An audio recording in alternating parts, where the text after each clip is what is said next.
This is called cheap gasoline. My former girlfriend Bindu and I were obsessed with cheap gasoline. I mean, when we traveled cross country, we weren't just your typical keep an eye out for cheap gas prices kind of people. No, we were fanatical about cheap gas. See, we traveled a lot.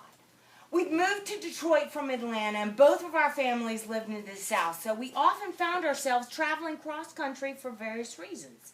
And whenever we were on the road, we transformed from normal travelers into people whose sole purpose in life was to seek out, locate, and buy cheap gasoline.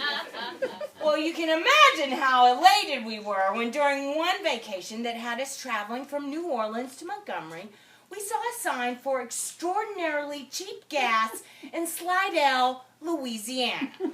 In fact, I'm pretty sure that as we pulled off the interstate and onto the ramp, we high-fived each other to celebrate our good luck in being able to save a few cents per gallon at the Marathon gas station.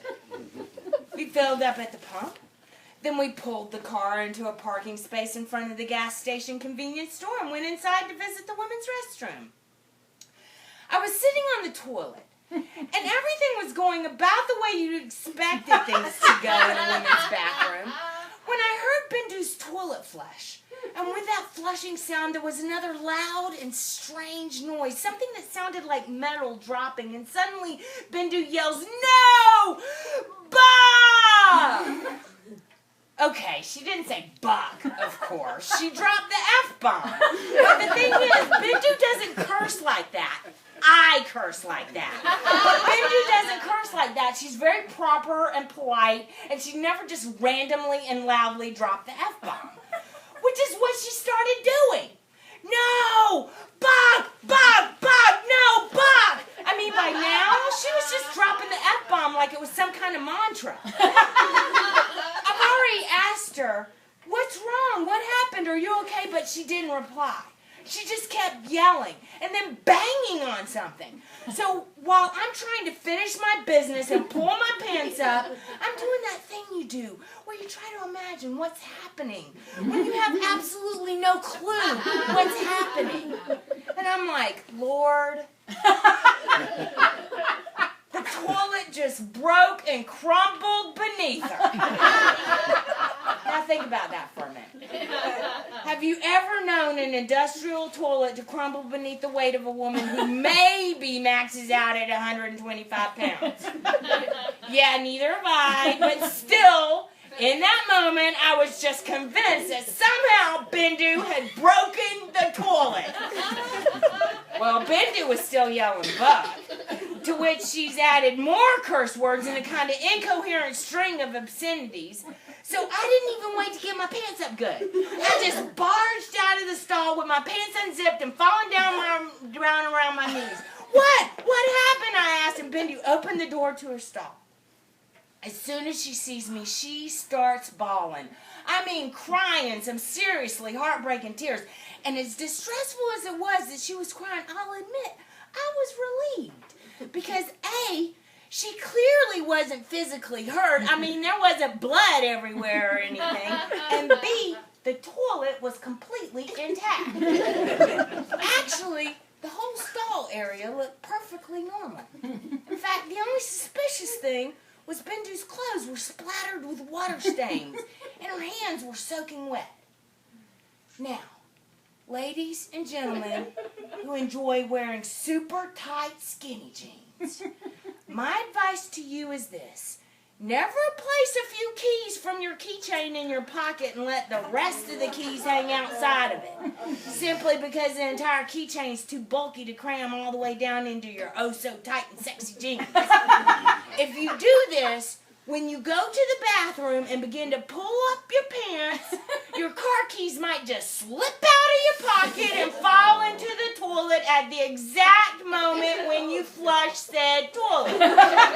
And people, industrial toilets do not play. That's what happened to Bindu. Oh, she tried to fix catch those keys when they fell in from her tight jeans pocket, but that powerful toilet just sucked them out of her fingertips and sent them straight into the septic tank of the Marathon gas station in Slidell, Louisiana. Now, Bindu and I have very different styles and skills when it comes to handling a crisis. Bindu is an emergency room physician. So despite the fact that she was upset and still crying, she moved immediately into fix-it mode and started making phone calls. And while she did that, I did what I do in any crisis. I went outside, sat on the curb, lit a cigarette, and started the process of resigning myself to being a homeless person in Slidell, Louisiana.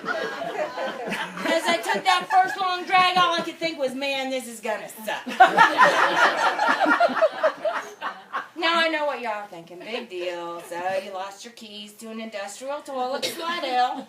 Call a locksmith, get back in your car, and everything is fine. No, people. In real life, nothing is that easy ever. In fact, it was 4 p.m. on a Saturday afternoon in a very small town.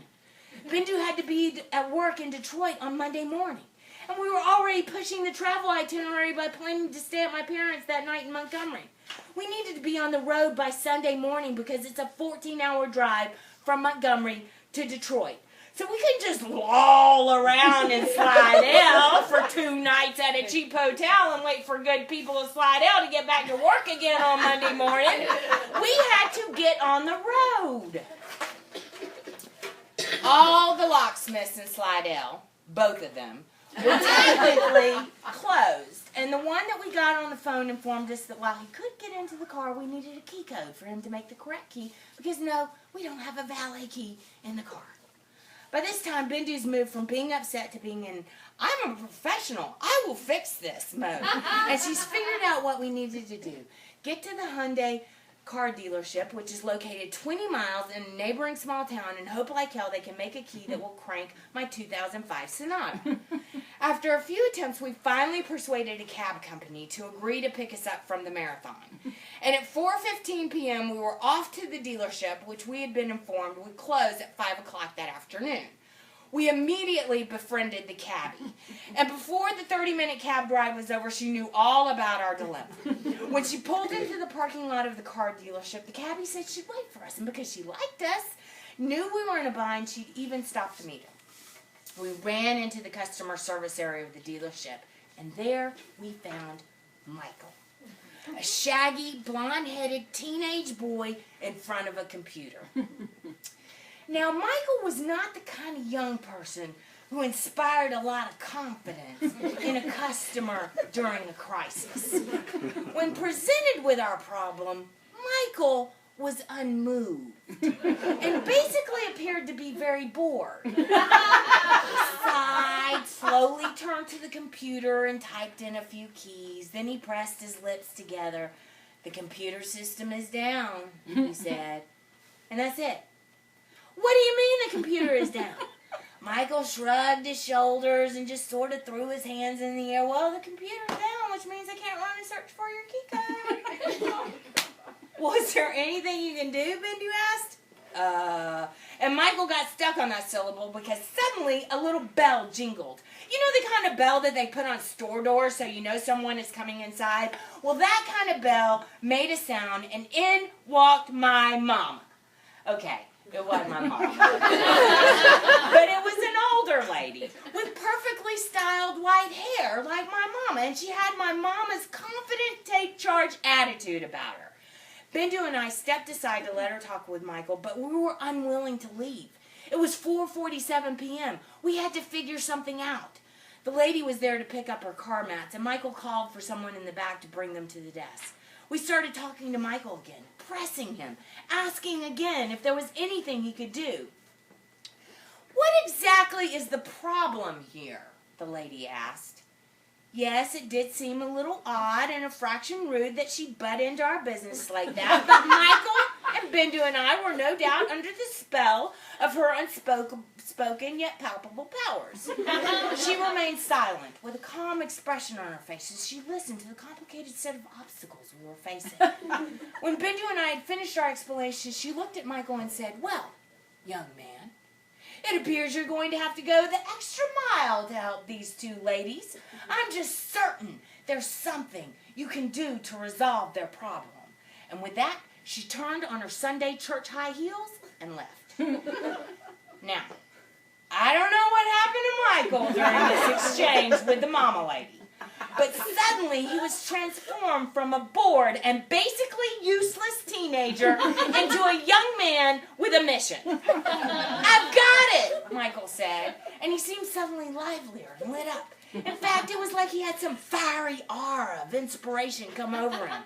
So at 4:55 p.m. on a Sunday afternoon, 5 minutes before the dealership was scheduled to close, Michael had a plan. He called the Hyundai car dealership in Montgomery where I'd bought my car and got another customer service representative on the line. Suddenly, Michael was assertive and articulate, and before he was off that phone, he had retrieved the key code. Bindu and I were elated, of course, but it was Michael who was just over the top happy. "I did it!" he exclaimed. Michael had already committed to staying after hours because at this point it was 5:10 p.m. and he said he'd make the key and bring it to us outside. Bindu and I walked back to the cab to inform the driver that we'd only be another 5 or 10 minutes, and of course the cabbie was happy with our sudden turn of fortune. We just put out our cigarettes when we saw Michael running towards us across the parking lot. I wish y'all could have seen him. He was lit up. It was a kind of slow-mo movie moment, like something out of Chariots of Fire. This young, beautiful, blonde boy running with his fist thrown in the sky, a shiny key between his fingers, glinting in the sun. That boy was the perfect picture of victory. When he got to us, we three laughed together and hugged one another like we'd all just been rescued from some horrible misfortune. We waved bye to Michael, and the cabbie drove us back to Slidell and safely to our car, which was still parked at the Marathon. In the end, we were able to drive to Montgomery for the night after all, and eventually we drove back to Detroit in time for Bindu to make it to work on Tuesday morning. So yeah, I know. You're thinking, wow, that was an ordeal. But here's the thing. Sure, that little adventure in Slidell cost us about $150, give or take, when you add in the discounted cab fare, the tank of gas, and a couple of celebratory sodas. But we saved at least 32 cents on a tank of gas. So there's that.